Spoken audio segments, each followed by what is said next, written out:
I have a can of Nimbus hazy IPA. Is it going to be a good one, or am I going to be a jackass for having to film this 4 fucking times? Yes, the intro took 4 fucking takes. I don't get it all right. Let's see what it's like. Okay, so Nimbus is a 5.2% hazy IPA by a brewery called Jiddlers Tipple. I've never heard of this brewery before, and I picked it up in my local Sainsburys. That's right, we're going back to the supermarket beer reviews, because it's been a while. Good evening from the studio. So, Jiddlers Tipple is a home brewery based in Turnpike Lane, North London. This is also close to Hornsey train maintenance depot for you train nerds. As it's a home brewery, there is no tap room. However, they have been collaborating with a brewery in South London for production reasons, and the brewery was founded in 2019 with the aim of creating perfectly balanced, delicious set and scent craft beer. But without further ado, let's get back into the review. Quite a nice design on there. I think it's some sort of like abstract art piece potentially. It's quite nice. Let's get on to the blurb if it focuses.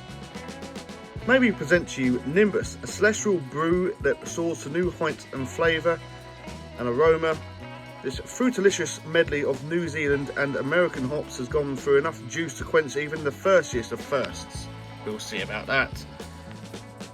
Another combination of Netron, Nelson and Mosaic with Idaho 7 as well, to immerse you with a swirling haze of tropical, citrus and stone fruit.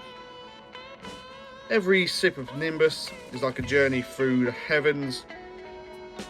Disclaimer, may not actually be like a journey through the heavens. Let Nimbus carry you away on a gust of hoppy delight. Cheers. And then there's some blurb about being carbon neutral and all that brewers tend to do.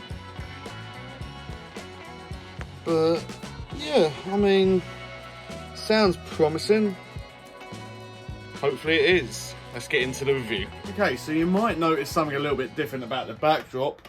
I've got myself a 34-inch curved monitor because I couldn't be fucked with 2 monitors anymore, and it just looks absolutely dapper. So, got the glass here. Let's get it opened. I look like a retard doing this. I mean, I should just do it around the other way. Oh god, that was quite hard to get open. So, let's get it in. You call that hazy?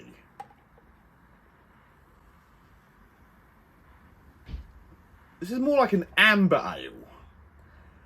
This ain't hazy. Well, I mean, it's a little bit hazy, but it's not like hazy as what I'm used to. Like, fucking hell, like, if that's what you constitute as hazy, that's almost clear. It's just like, I don't know, if you shine a light through it, I'm sure it's not like the most haziest of things. It's got a rather low to medium carbonation to it, I guess. But it's going down quite quickly, so I don't give a fuck about the 2-finger whitehead sort of rule. Not like it is a rule anyway. Let's give it a whiff. It's definitely a little bit of a grassy, citrusy sort of aroma to it. I have just gotten over a cold, so my nostrils might not be as good as they were before. Cocaine is a hell of a drug. Yeah, it's like sort of citrusy, almost earthy as well.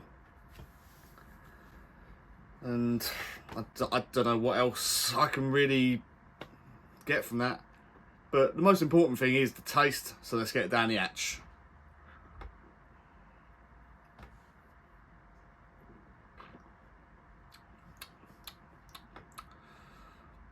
You're definitely getting that Netron. You definitely get the distinctive taste of Netron.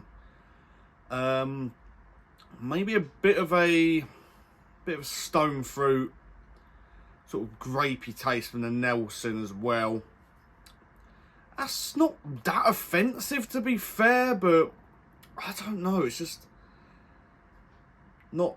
It's not bursting with the flavours that it promised, because it did promise. What was it? swirling haze of tropical citrus and stone fruits. I mean, it's barely tropical at all. And there's like, it's mostly citrus, potentially from the nectaron, really. Let's just top it up a little bit. I do need something for the thumbnail. No, I mean, I'm not getting anything even with a bigger head on there. That's what she said.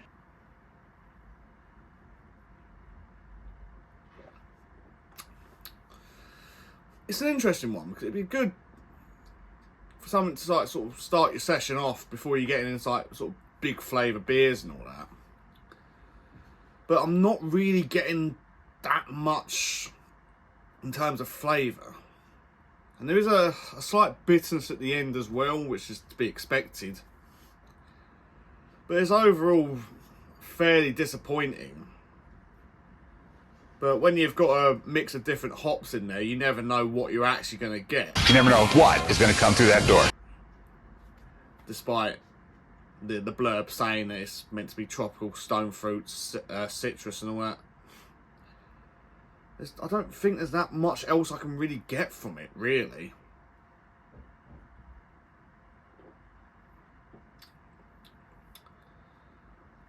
No, it's definitely, yeah, I'm not really getting any tropical from it. A little bit disappointing. I mean, I always hype up on the blurb and all that. But what am I going to give this? I'll give it a 3-star. I mean, it's fair. It's not crap. It's not offensive, but it's really lacking those flavours that are advertised. Maybe I got a bad can. Who knows? But yeah, I mean, there's not really anything else I can really say about this beer just yet. I mean, I've drunk probably about half the can's worth, so I'm not really just giving you my opinion from like the first sip like I normally would. But yeah, let me know what you think. Have you had this before? Have you heard of Jiddlers Tipple? Because I certainly haven't. But until next time, cheers and take care. Goodbye, everybody.